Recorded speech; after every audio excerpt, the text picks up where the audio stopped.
Lahore outfall road Umar मस्जिद में महफिल खैर बरकत और अज़मत रिसालत सल्लल्लाहु अलैहि वसल्लम का रूह परवर इनकाद। लाहौर आउटफॉल रोड वाक़िया उमर मस्जिद में महफिल खैर बरकत और अज़मत रिसालत सल्लल्लाहु अलैहि वसल्लम का शान शान इनकाद किया गया, जिसमें उलमा किराम, मशाइख अज़ाम और आशिकान रसूल सल्लल्लाहु अलैहि वसल्लम ने बड़ी तादाद में शिरकत की। महफिल का आगाज तिलावत कुरान पाक से हुआ, जिसके बाद नात रसूल मकबूल सल्लल्लाहु अलैहि वसल्लम पेश की गई और दुरूद और सलाम की गूंज से फजा मुअत्तर हो गई। महफिल के मेहमान खसूसी मुमताज आलमदीन हजरत कारी मोहम्मद बशीर नक्शबंदी थे, जिन्होंने अपने ईमान अफरोज खिताब में सीरत रसूल सल्लल्लाहु अलैहि वसल्लम के मुख्तलिफ पहलुओं पर रोशनी डालते हुए कहा कि नबी करीम सल्लल्लाहु अलैहि वसल्लम की तालीमात पर अमल ही कामयाबी और अमन और इत्तेहाद की असल बुनियाद है। मुतज़्ज़मीन के मुताबिक इस महफिल के इनकाद का मकसद नौजवान नस्ल को दीनी तालीमात से रोशनास करवाना और मुआशरे में मोहब्बत, भाईचारे और इखलाकी इक़्तिदार को फ़रोग़ देना है। आखिर में मुल्क और कौम की सलामती, उम्मत मुस्लिमा की सरबुलंदी और फ़लस्तीन और कश्मीर के मज़लूम मुसलमानों के लिए ख़ुसूसी दुआएं की। शुरका ने महफिल के इनकाद को खुशाइन करार देते हुए मुतज़्ज़मीन की काविशों को सराहा।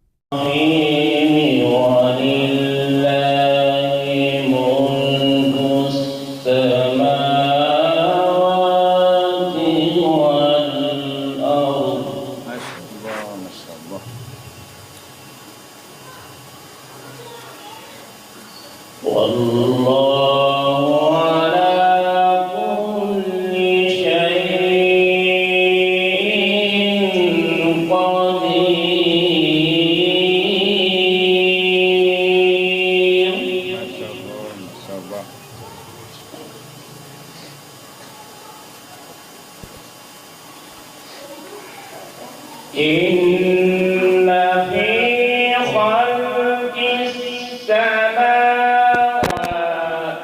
والأرض واختلاف الليل والنهار لآيات. ما شاء الله ما شاء الله.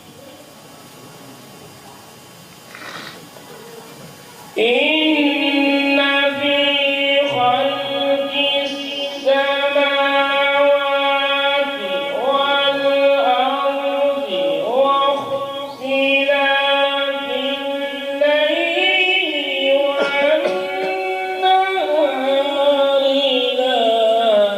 لآيات لأولي الألباب. ما شاء الله ما شاء الله.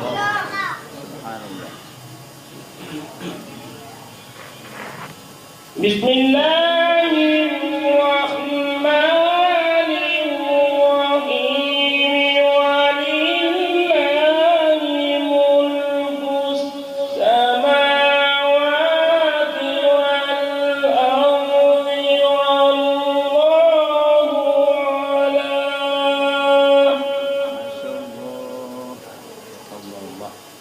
والله على كل شيء قدير.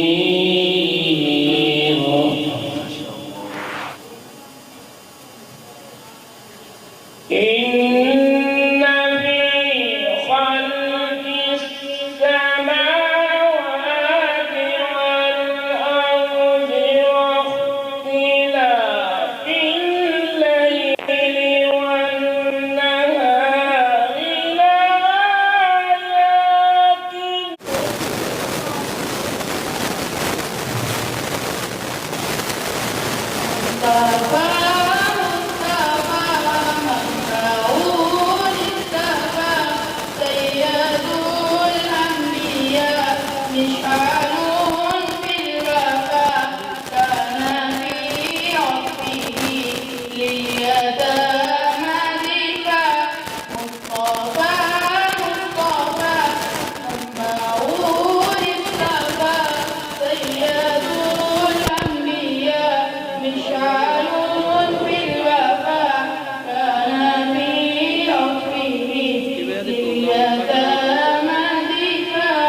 أن